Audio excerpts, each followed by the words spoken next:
Nous sommes ravis de constater que de plus en plus de personnes s'abonnent à notre chaîne, et nous tenons à vous exprimer notre sincère gratitude. Votre soutien est précieux et nous inspire à continuer à fournir un contenu de qualité qui répond à vos attentes. Votre engagement et votre fidélité sont les moteurs qui nous poussent à nous améliorer constamment.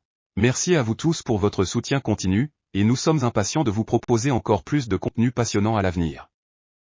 On commence. Togo, la bataille des portraits révèle les failles de la Ve République. Une lettre ouverte de Jean-Pierre Fabre au président Savi de Tové relance le débat sur la confusion des pouvoirs institutionnels sous le nouveau régime parlementaire togolais. Le Togo vit une nouvelle controverse constitutionnelle. Au cœur du débat, l'absence du portrait du président de la République dans plusieurs administrations publiques et son remplacement présumé par celui de Faure Gnassingbé, président du Conseil des ministres. Une situation dénoncée par l'opposant Jean-Pierre Fabre dans une lettre ouverte adressée au chef de l'État, Jean-Lucien Savi de Tové. Une réforme constitutionnelle contestée. Dans ce courrier rendu public, le président de l'Alliance nationale pour le changement revient sur les fondements mêmes de la Ve République instaurée en 2024. Jean-Pierre Fabre conteste la légitimité de cette réforme constitutionnelle qui a transformé le Togo en régime parlementaire. Selon lui, cette transition a été opérée, en violation manifeste, de la Constitution de 1992, dans le but présumé de contourner la limitation des mandats présidentiels et l'élection du chef de l'État au suffrage universel direct. Pour l'opposant historique, cette réforme ne serait qu'un stratagème permettant au pouvoir en place de se maintenir indéfiniment en redessinant l'architecture institutionnelle du pays.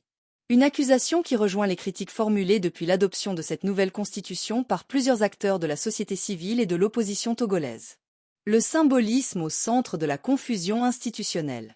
La lettre de Fabre pointe du doigt une anomalie troublante. Dans de nombreuses administrations publiques, le portrait officiel du président de la République, Jean-Lucien Savi de Tové, serait absent ou remplacé par celui de Faure Gnassingbé. Cette situation soulève des questions fondamentales sur la compréhension et l'application du nouveau régime parlementaire au Togo. L'opposant rappelle que l'article 40 de la Constitution de la Ve République est sans équivoque. Le président de la République est le chef de l'État et symbolise l'unité nationale.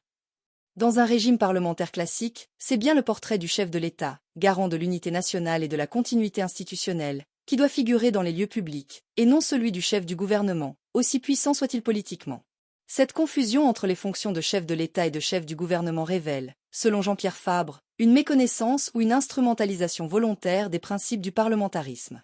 Dans les démocraties parlementaires établies, la distinction symbolique entre ces deux fonctions est rigoureusement respectée, précisément pour éviter toute concentration du pouvoir. Un appel solennel aux garants de la Constitution. Dans sa missive, Jean-Pierre Fabre interpelle directement le président Savi de Tové en sa qualité de garant de la Constitution et des institutions. Il l'exhorte à faire cesser ce qu'il qualifie d'usurpation des attributs de la fonction présidentielle et à rappeler les règles élémentaires du protocole constitutionnel dans un régime parlementaire. L'opposant ne se limite pas à la question symbolique des portraits. Il critique également le décret portant composition du gouvernement, signé par le président du Conseil des ministres.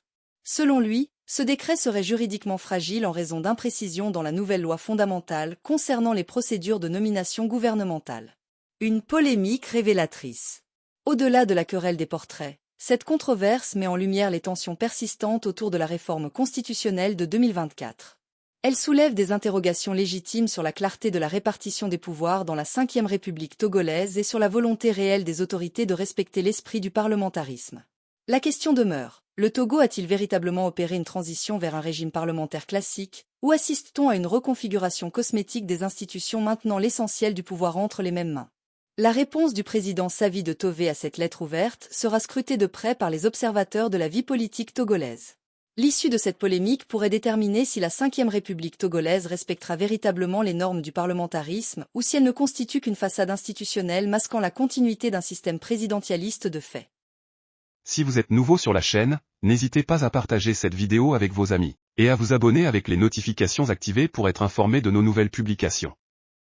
Pensez également à liker et pourquoi ne pas laisser un commentaire?